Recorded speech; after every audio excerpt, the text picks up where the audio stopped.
अस्सलाम वालेकुम। ये देखें, ये हमारा न्यू टॉपिक है। आज का टॉपिक है न्यूक्लियोफिलिक सब्स्टिट्यूशन मॉलिक्यूलर SN2 और नेक्स्ट टॉपिक है न्यूक्लियोफिलिक सब्स्टिट्यूशन यूनिमोलिकुलर SN1। अब ये हमारे पास दो टॉपिक है। यहाँ पे आपको बिल्कुल समझ नहीं आ रही होगी, ये बहुत टफ लग रहे होंगे, तो इसलिए मैंने आपके लिए नोट्स बनाए हैं। ये देखें, ये हमारे पास नोट्स हैं SN2 और SN1। SN2 का मतलब क्या है? Nucleophilic substitution biomolecular. SN1 का क्या मतलब है? Nucleophilic substitution unimolecular. ये हमारे पास दो टॉपिक हैं। अब हम इसके बारे में पढ़ेंगे। अब ये इट इज़ बायोमोलिकुलर, ये बायोमोलिकुलर है और इट इज़ यूनिमोलिकुलर। अब इसका डिफरेंस, मेन डिफरेंस तो फर्स्ट यही बनता है कि ये बायोमोलिकुलर है, ये यूनिमोलिकुलर है। अब ये न्यूक्लियोफिलिक सब्स्टिट्यूशन रिएक्शन, इसका तो आपको पता चल ही गया। अब नेक्स्ट हमारे पास है SN2 reaction mechanism complete in one step. अब ये वन स्टेप में कंप्लीट कर देता है।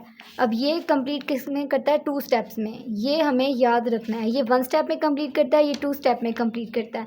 अब नेक्स्ट स्टेप है हमारे पास SN2 रिएक्शन। अब ये इसका तो डिफरेंस पता चल गया, ये 1 में होता है और ये 2 में होता है। अब नेक्स्ट हमारे पास पॉइंट क्या है?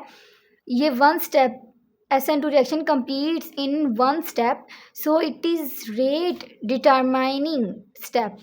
तो इसका मतलब क्या हुआ? जब ये 1 स्टेप में करेगा तो ये रेट डिटरमाइनिंग स्टेप होगा। अब जब ये 2 स्टेप्स में करेगा तो फर्स्ट स्टेप क्या स्लो होगा और second rate, so it is rate determining step. ये it is rate determining step तो है, लेकिन इसका जो ये फर्स्ट स्टेप में करता है, ये 2 स्टेप्स में करता है।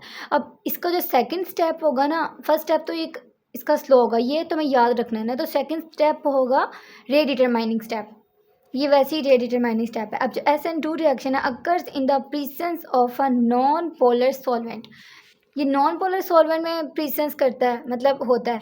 और ये किस में होता है? ऑफ अ पोलर सॉल्वेंट में। ये तो बहुत इजी हमारे पास इसका डिफरेंस बन रहा है। ये नॉन पोलर है, ये पोलर है।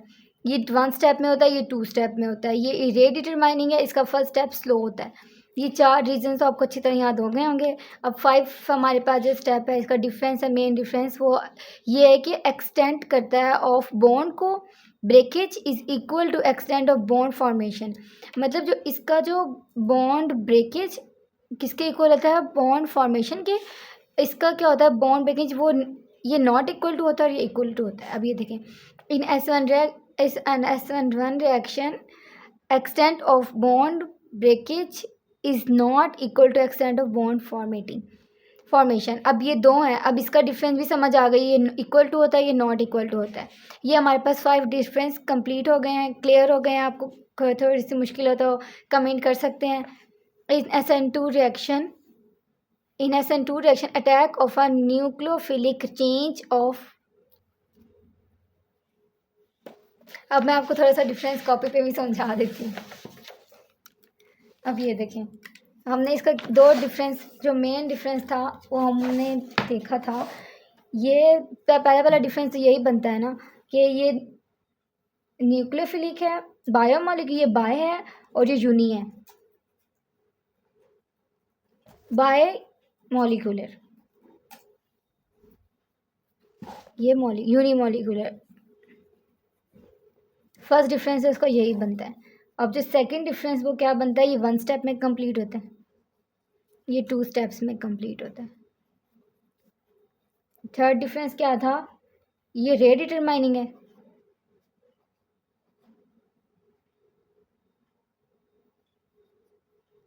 और ये रेट डिटरमाइन, ये इसका फर्स्ट स्टेप स्लो होता है और ये भी रेट डिटरमाइनिंग स्टेप है।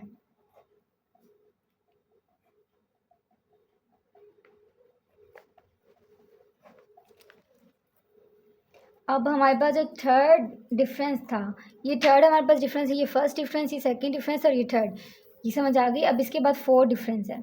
फोर्थ डिफरेंस क्या है? ये नॉन पोलर सॉल्वेंट है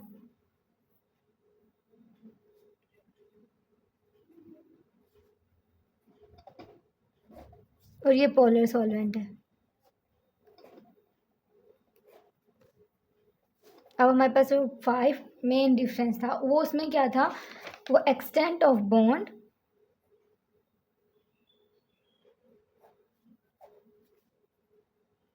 किसके इक्वल है? Extent of bond